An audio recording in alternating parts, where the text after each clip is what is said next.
Dios les bendiga a todos nuestros queridos directivos, profesores y alumnos de esta prestigiosa Universidad Internacional El Kairos. Les saluda desde Tehuacán, Puebla, México, su hermano Ari Yair, con este subtema de la séptima copa. Y bueno, estamos viendo ahora esta serie de temas escatológicos y en esta semana nos tocó analizar las copas de la ira. Ya hemos oído las diferentes exposiciones de nuestros hermanos el día lunes, y este día miércoles de conclusiones nos toca dar como un cierre a este hermoso tema. Primero voy a dar lectura a la palabra de nuestro Dios en el libro de Apocalipsis, capítulo 16, versículo 17. El séptimo ángel derramó su copa por el aire, y salió una gran voz del templo del cielo, del trono, diciendo: Hecho está. Entonces hubo relámpagos y voces y truenos, y un gran temblor de tierra, un terremoto tan grande cual no lo hubo jamás desde que los hombres han estado sobre la tierra. Y la gran ciudad fue dividida en 3 partes, y las ciudades de las naciones cayeron, y la gran Babilonia vino en memoria delante de Dios, para darle el cáliz del vino del ardor de su ira. Y toda isla huyó, y los montes no fueron hallados. Y cayó del cielo sobre los hombres un enorme granizo, como del peso de un talento, y los hombres blasfemaron contra Dios por la plaga del granizo, porque su plaga fue sobremanera grande. Esta es la cita de la cual he basado este subtema de la séptima copa. Es interesante analizar qué es lo que nos dice el comentario bíblico. Al mismo tiempo yo daré mi punto de vista y una explicación con la cual quiero cerrar el tema. Apocalipsis 16, 17 al 21. El séptimo y último ángel echa su copa y se consuma la caída de Babilonia. La iglesia triunfante del cielo lo vio y se regocijó. La iglesia afligida en la tierra lo vio y se volvió triunfante. Dios se acordó de la ciudad grande y malvada, aunque por un tiempo parecía que había olvidado su idolatría y crueldad. Todo lo que era más seguro fue eliminado por la ruina. Los hombres blasfemaron. Los juicios más grandes que puedan recaer a los hombres no producirán el arrepentimiento sin la gracia de Dios. Endurecerse contra Dios por sus juicios justos es señal cierta de destrucción total y segura. Esto es lo que nos dice el comentario bíblico acerca de esta parte del capítulo. Bueno, como venimos trabajando, este día de conclusiones va a ser de aplicación personal, porque todo conocimiento no es tal si no se aplica, si no se vive. Esto no solamente en el área de las Sagradas Escrituras, sino también en todas las áreas de la vida. Por ejemplo, podemos hablar de las matemáticas, de las ciencias naturales, de las ciencias sociales. Todo esto, todo el conocimiento, los conceptos, metodologías, serían de poco valor si no se aplican en el individuo. Después de haber leído lo que dice el comentario bíblico, a mí me gustaría dar un análisis o un punto de vista acerca de estos fenómenos que acontecen. La palabra de Dios nos dice primeramente que se derramó la copa y salió una gran voz del templo diciendo: hecho está.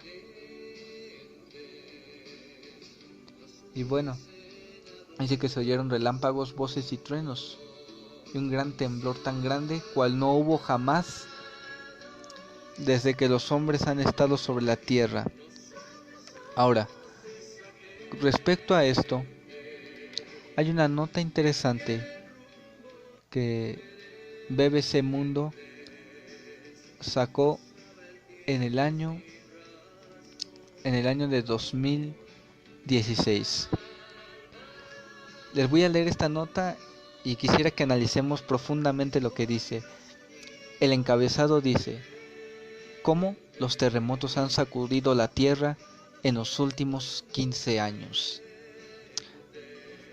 En los últimos 15 años, la Tierra ha sido sacudida por algunos de los terremotos más devastadores desde que se lleva registro. En 2004, un sismo de magnitud 9.1 en la escala de Richter dio pie a un devastador tsunami que arrasó la línea costera del Océano Índico y se cobró unas 230.000 vidas. Eso es 2004. 2010 fue un año particularmente trágico para la región. En Haití, un terremoto de 7.0 provocó la muerte de 220.000 personas, y meses después, Chile fue sacudido por el peor terremoto desde el 1960. Ahora la Administración Nacional Oceánica y Atmosférica de Estados Unidos publicó una animación que hace un repaso de todos los movimientos telúricos de al menos 6.5 en la escala de Richter que se han registrado en nuestro planeta desde el 2001. En total ha habido 20 terremotos de al menos 8 grados en la escala de Richter. Los tsunamis del diciembre 2004 y el de Japón 2011 fueron los más poderosos. Un terremoto se produce cuando la corteza terrestre libera energía. Por lo general esto pasa en los límites de las placas tectónicas. Estos son fragmentos de la capa terrestre que se mueven como un bloque rígido.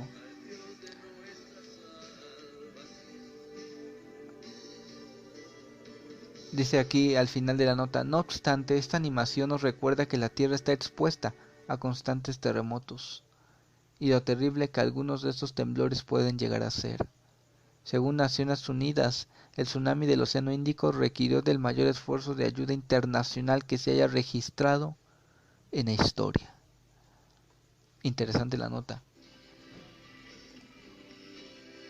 porque claramente estamos viviendo tiempos apocalípticos, tiempos sin precedentes. Solamente oiga lo que dijo la nota: se requirió de la mayor ayuda internacional como jamás se necesitó en la historia. También no es necesario que nosotros oigamos estas palabras, porque claramente la Biblia nos dice que van a ocurrir fenómenos tan tremendos que el hombre nunca había visto, y nosotros mismos hemos podido sentir apenas el principio de dolores. Y bueno, aquí en Tehuacán es un claro ejemplo. Nosotros estamos acostumbrados a un clima cálido, un clima desértico, pero en estos últimos meses nos han venido azotando varias lluvias, y lluvias tan fuertes que incluso han llegado a tirar árboles. Esto es algo tan pero tan sorprendente que la misma comunidad está aterrada.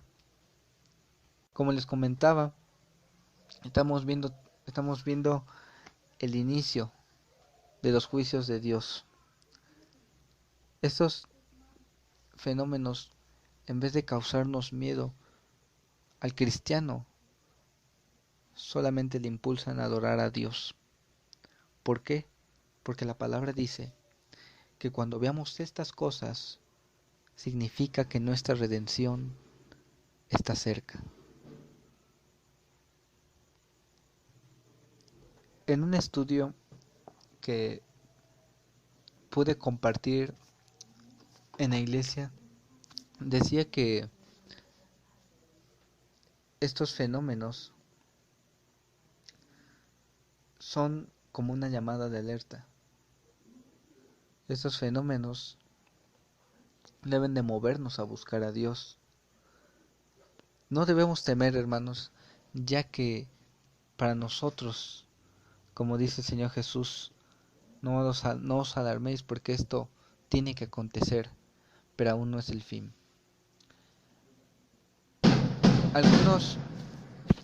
Algunos se han preguntado por qué el Señor todavía no viene, por qué pareciera que está retardando su venida. Es sencillo, y me acuerdo haber expuesto estos dos puntos. En primer lugar, el tiempo de Dios no es el tiempo del hombre. Para nosotros, nuestro tiempo es en griego cronos. Nuestro tiempo es el cronos, pero el tiempo de Dios es el kairos. Solamente acuérdese del nombre de esa institución. Los tiempos son diferentes. Nosotros nos movemos en el cronos y el Señor Jesús, el Dios Todopoderoso, se mueve en el tiempo kairos, en el tiempo de la eternidad. Por ello es que no se sabe el día ni la hora. Solamente el Padre sabe. En su designio y potestad, Él decidirá el día, la hora, los minutos y los segundos en el cual Él vendrá en gloria. Esa es una respuesta. Pero también, si el Señor aparentemente tarda en venir, es porque está dando el tiempo de misericordia, lo está alargando para que se arrepientan los hombres. Tanta es la misericordia de nuestro Señor Dios Todopoderoso que nos alarga el tiempo de la gracia, porque como dicen los salmos, grande es en misericordia, porque Él es bueno, porque para siempre es su misericordia por todas las generaciones. Ahora aquí hay que aclarar algo. La Biblia especifica claramente que no todos le van a recibir.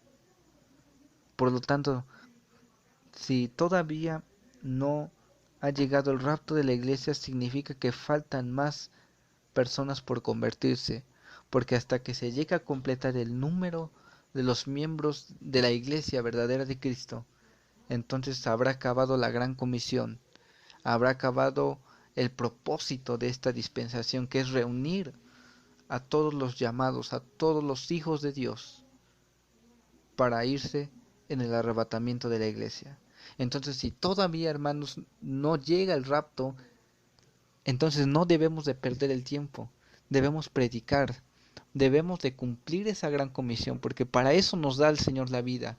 Recuerde que en el libro de Éxodo dice la Biblia que Dios le dice a Faraón que deje salir a su pueblo para que le sirva.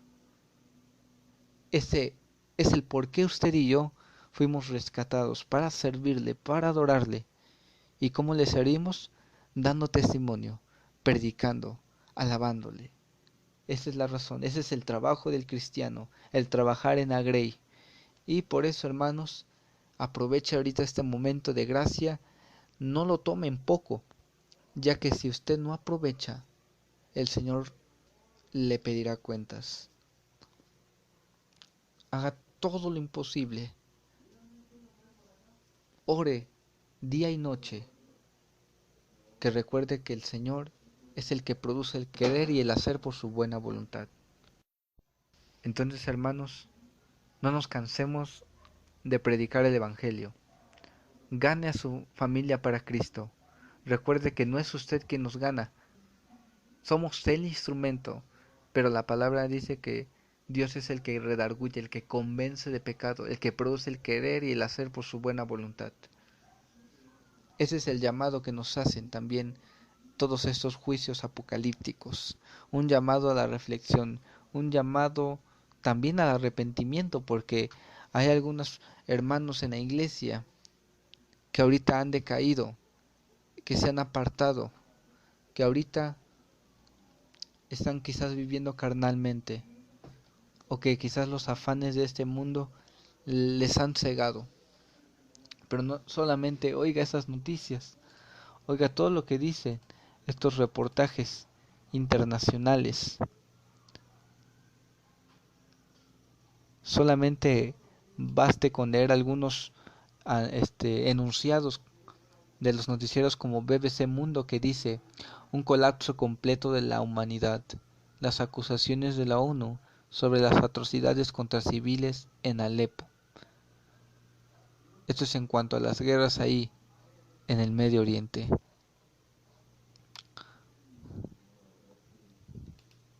Otro noticiero dice BBC Mundo: puede estar acercándose a una etapa crítica el peligro que representa el supervolcán Campi Flegrei en Nápoles. Oculto bajo el Golfo de Nápoles se encuentra un volcán dormido de inmenso poder que entró en erupción por última vez en el año 1538. Esto es interesante porque esto también está en las profecías bíblicas. Eso nos debería, hermanos, mover a buscar más del Señor. Y solamente escuche este reportaje de muy interesante acerca de la sexualidad. Dice: pansexualidad, la nueva frontera de la sexualidad. Varios personajes de la cultura han extendido la fama de esta tendencia sexual. Esto es toda una aberración sexual, y solamente les voy a leer un fragmento corto. Dice: los pansexuales, también llamados omnisexuales, se sienten atraídos tanto por hombres y mujeres heterosexuales, lesbianas, gays, así como intersexuales, transexuales, intergéneros y puntos suspensivos. La pansexualidad no es comparable a la bisexualidad, sino que sería una versión más amplia, libre y elemental del amor o de la atracción. Esto quiere decir que aquí no importa la desviación o la depravación sexual que tenga la persona.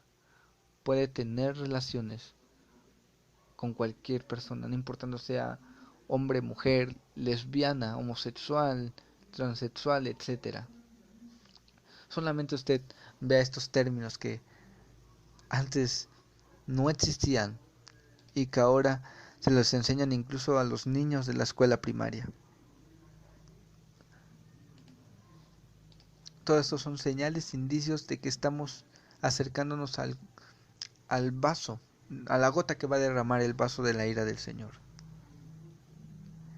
El pasaje nos dice que la gran ciudad fue dividida en 3 partes, y las ciudades de las naciones cayeron, y la gran Babilonia vino en memoria delante de Dios, para darle el cáliz del vino del ardor de su ira.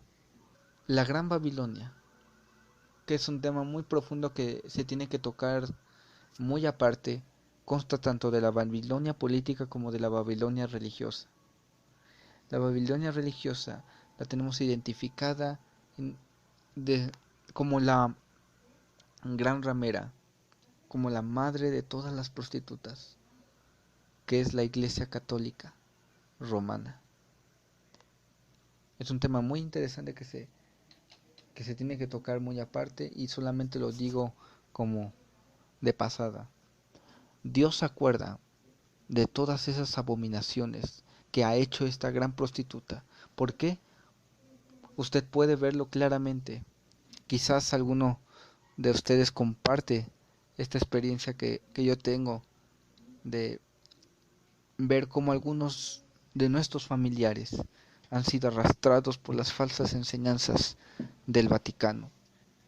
Y lo más descarado de todo es que, aparte de que ellos rehúsan dejar de adorar imágenes, ahora se dan el lujo de copiar toda la liturgia evangélica.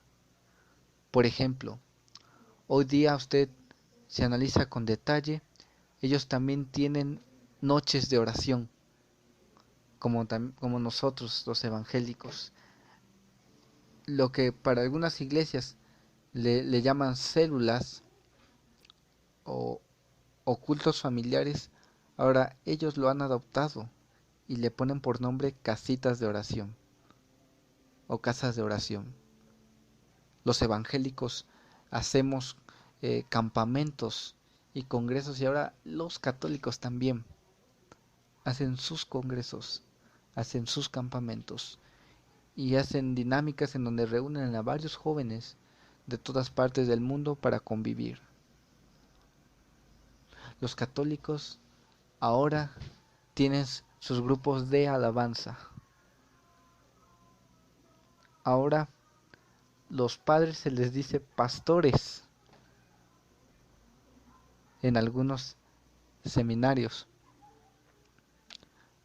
Ahora lo interesante es que existen ya programas en la televisión que son católicos. A mí me tocó ver uno por accidente. Estaba checando la programación de la televisión cuando me topé con un canal en donde estaban hablando acerca de Dios. Y bueno, al no ver que era una persona, un sacerdote, por lo mismo de que no se veía con la sotana, no se veía con todos las vestimentas que utilizarían los cardenales y todos los sacerdotes religiosos del Vaticano, yo pensé que se trataba de evangélicos. Pero mi sorpresa fue que cuando vinieron los cortos empezaron a aparecer imágenes de las vírgenes, y en unos de esos comerciales hablaban acerca de la santidad, exhortaban a guardarse en santidad, que los jóvenes siguieran ese modo de vida que agrada al Señor. Todo pareciera igual a nosotros los evangélicos, pero hay algo interesante. Así como en los billetes, aunque parecieran iguales, pero hay un solo detalle que los hace diferentes, es que aunque ellos hablen de santidad, aunque ellos hablen de oración, ellos hablen incluso de temas teológicos parecidos a la iglesia cristiana, ellos no rehúsan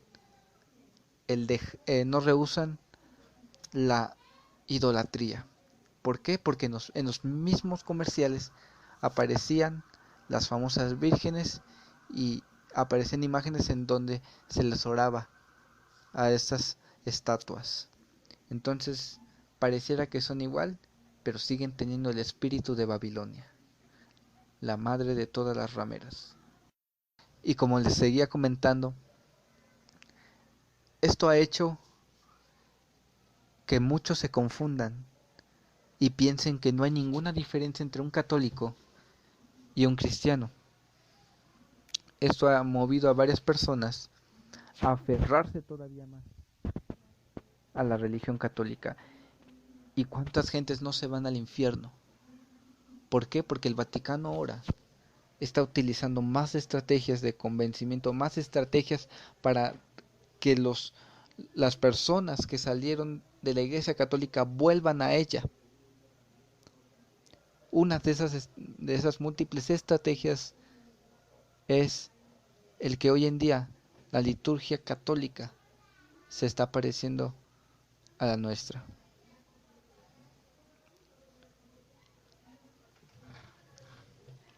Lo que me he dado cuenta, hermanos, y si ustedes han analizado, es acerca de esos falsos apóstatas que son hijos de esta gran ramera, de esta gran Babilonia religiosa.